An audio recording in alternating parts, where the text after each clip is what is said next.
Hello दोस्तों, welcome back to our channel study IQ judiciary. दोस्तों, मैं अपूर्व शर्मा आज आपके साथ डिस्कशन करने वाला हूं एक बहुत ही इंटरेस्टिंग टॉपिक। और आज के सेशन में डिस्कशन होने वाला है, क्या कोई व्यक्ति बिना एडवोकेट के अपना कोर्ट में रिप्रेजेंटेशन कर सकता है या खुद के द्वारा अपना केस लड़ सकता है। आपके मैसेजेस मिल रहे थे बहुत सारे कमेंट्स में, आपने मुझे बताया है कि इस टॉपिक पर आप वीडियो देखना चाहते हैं, इसीलिए आज ये सेशन में आपके लिए लेकर आया हूं। इसमें हम जानेंगे कि कौन सा वो सेक्शन है एडवोकेट एक्ट का जो आपको ये परमिशन देता है कि कोई भी व्यक्ति ऑल ओवर इंडिया जो इंडियन सिटीजन है वो क्या कर सकता है, अपना रिप्रेजेंटेशन खुद जाकर कोर्ट में कर सकता है और खुद ही अपना केस लड़ सकता है बिना किसी एडवोकेट की रिक्वायरमेंट के। क्या है हमारी पूरी कानूनी प्रक्रिया और कैसे इनको इंप्लीमेंट कराया जा सकता है, ये सारा डिटेल डिस्कशन आज हमारा इस सेशन में होने वाला है। सबसे पहले मैं आपको बताना चाहता हूं कि section 32 of advocate act 1961 specifically ये प्रोवाइड करता है कि कोई भी व्यक्ति जिसके पास एडवोकेट नहीं है या फिर वो खुद से अपने केस का रिप्रेजेंटेशन कोर्ट के सामने करना चाहता है, तो उसको पूरी पावर दी गई है सेक्शन 32 के अंदर कि वो जो है उसी कोर्ट की परमिशन लेगा जहां पे उसका मैटर पेंडिंग है, और उसके परमिशन लेने के बाद वो अपने केस का रिप्रेजेंटेशन खुद कर सकता है। पूरे केस को स्टार्टिंग से लेकर फाइनल जजमेंट आने तक खुद ही प्लीड कर सकता है और सारी बातें कोर्ट के सामने रख सकता है। इसके अलावा इस वीडियो में हम ये भी जानेंगे कि कॉन्स्टिट्यूशनल प्रोविजन के अकॉर्डिंग कहां-कहां भारतीय संविधान में हमें यह अधिकार दिए हुए हैं कि खुद आप अपने कोर्ट केस को लड़ सकते हो और किस आर्टिकल के अंदर यह चीज फॉल करती है। तो आज का वीडियो बहुत ही इंटरेस्टिंग होने वाला है, जुड़े रहिएगा लास्ट तक, और इसमें मैं आपका पूरा एक इंपॉर्टेंट मुद्दा आपके साथ क्लियर करने वाला हूं। मूविंग अहेड, अभी तक आप मुझसे मेरे टेलीग्राम ग्रुप या फिर इंस्टाग्राम से कनेक्ट नहीं हुए हैं तो इन दोनों सोशल मीडिया हैंडल्स पर आप मुझसे कनेक्ट हो सकते हैं। आपके जो भी डाउट होते हैं मैं यहां पे डिस्कस करता हूं और आपको उनका सॉल्यूशन बताता हूं। टेलीग्राम ग्रुप में मैं बेसिकली आपको करंट अफेयर्स भी प्रोवाइड कराता हूं जो कि आपको हिंदी और इंग्लिश दोनों ही चीज़ों में प्रोवाइड किए जाते हैं। और अगर आपका डाउट है किसी भी रिस्पेक्ट के मेंस को लिखने में या फिर किसी भी जुडिशरी के प्रीलिम्स को जो है क्लियर करने में कि क्या अप्रोच रखनी है, किस तरह के क्वेश्चंस पूछे जाते हैं, तो मुझसे आप इंस्टाग्राम पर कनेक्ट हो सकते हैं और इंस्टा पे कनेक्ट होने के बाद आप मुझसे सारा जो है अपनी बातें और अपने क्वेश्चंस मुझसे पूछ सकते हैं। मूविंग अहेड, चलिए शुरू करते हैं आज का सेशन। और सबसे पहले आपको दिख रहा होगा, do I have the right to defend my own case in the court without a lawyer. ठीक, आज यही हम डिस्कस करने वाले हैं कि कोई भी व्यक्ति अपना केस जो है बिना एडवोकेट के, बिना लॉयर के लड़ सकता है या नहीं। ये जो है बहुत ही ज्यादा इंटरेस्टिंग टॉपिक है और इस टॉपिक में आज मैं आपके साथ पूरा डिटेल डिस्कशन कर रहा हूं कि आप खुद बिना किसी एडवोकेट के अपना केस लड़ सकते हैं। Article 19 of the Indian constitution guarantees certain freedoms to the citizen of this country, which includes right to practice any profession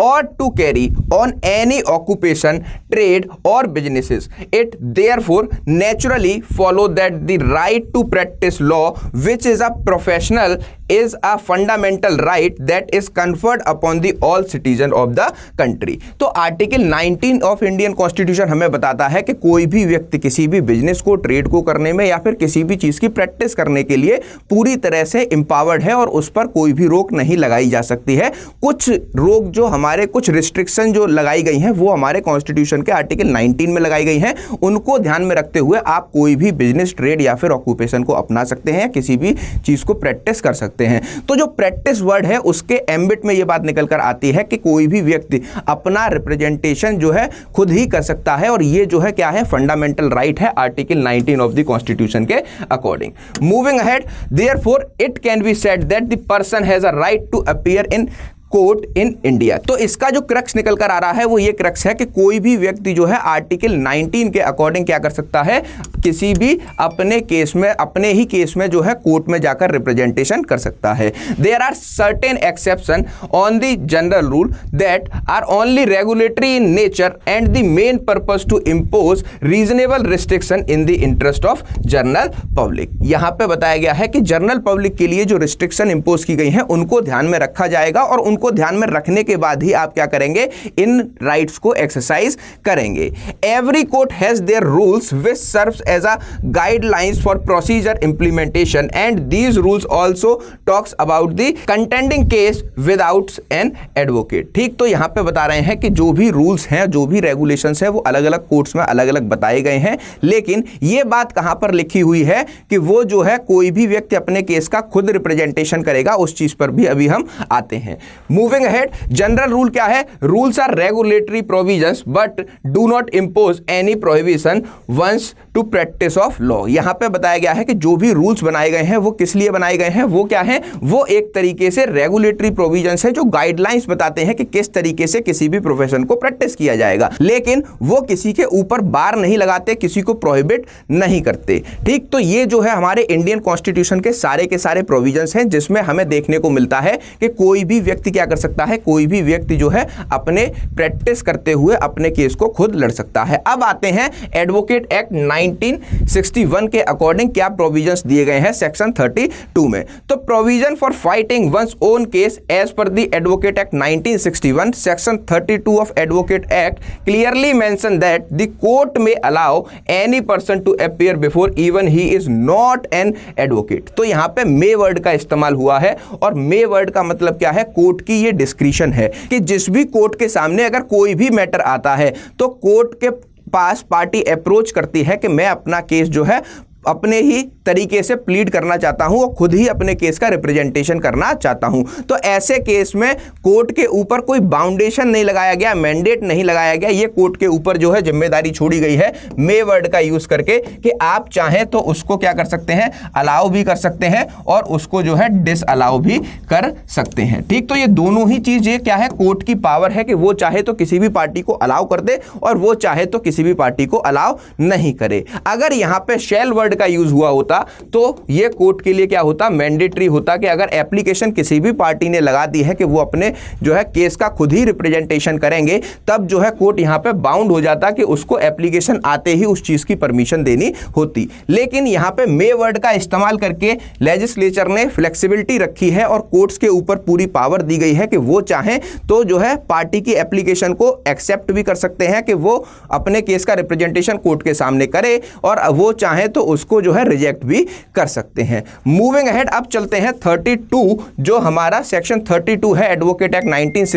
1961 का, वो क्या कहता है और उसमें क्या लैंग्वेज यूज की गई है। Power of court to permit appearance in a particular cases. यहां पे जो है सिंपली बताया गया है कि कोर्ट के पास ये पावर है 32 के अकॉर्डिंग कि वो क्या कर सकते हैं, परमिट कर सकते हैं किसी भी व्यक्ति को, किसके लिए, अपीयरेंस करने के लिए और उसको अपना केस को प्लीड करने के लिए। Notwithstanding anything contained in this chapter, any court authorized authority or person may permit any person not enrolled as an advocate under this act to appear before it or him any particular case. ठीक, तो यहां पे क्या बताया गया है, यहां पे सिंपल भाषा में ये चीज हमें समझाई गई है कि सिचुएशन ऐसी है जहां पे कोई भी व्यक्ति, ठीक, कोई भी व्यक्ति किसी भी कोर्ट के सामने या फिर किसी अथॉरिटी के सामने या क्या कर रहा है, वो जो है एप्लीकेशन लगा रहा है और परमिशन मांग रहा है कि उसको परमिट किया जाए कि वो जो है अपना रिप्रेजेंटेशन खुद कर सके। तो ऐसे केस में मे वर्ड का यूज करके कोर्ट के ऊपर ये डाला गया है कि अगर कोर्ट परमिट कर देती है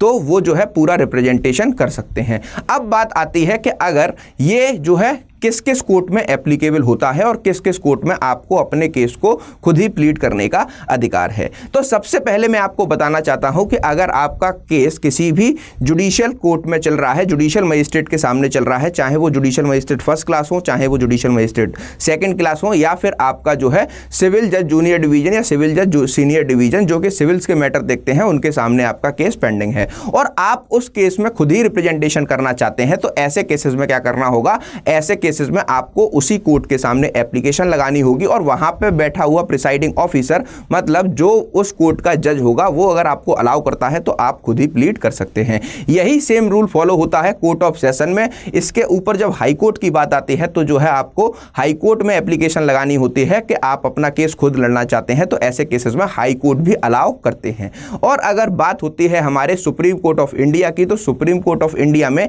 ये चीजें ज्यादा देखने को मिलती हैं। जैसे आपको पता होगा कि सुब्रमण्यम स्वामी के पास लॉ की डिग्री नहीं है, लेकिन वो अपने केसेस को सुप्रीम कोर्ट की जो है एप्लीकेशन लगाकर परमिशन लेने के बाद खुद ही प्लीड करते हैं और बड़े बड़े दिग्गज एडवोकेटों के सामने अपने केस को रखते हैं। कई बार हमने देखा है कि सुब्रमण्यम स्वामी ने अपने केस का रिप्रेजेंटेशन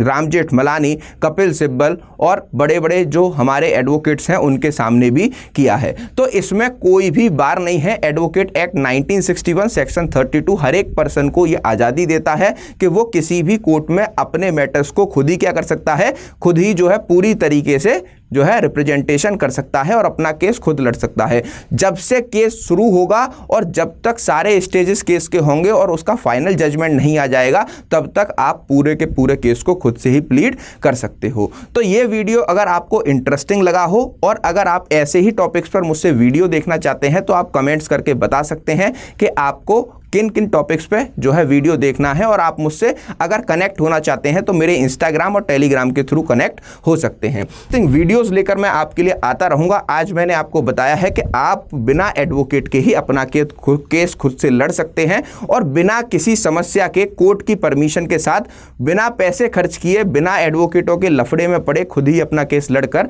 समाप्त कर सकते हैं। कमेंट्स में बताइएगा कि ऐसे इंटरेस्टिंग टॉपिक्स पर और नेक्स्ट में आपके लिए कौन सा वीडियो लेकर आऊं। मिलते हैं नेक्स्ट वीडियो में। Thank you.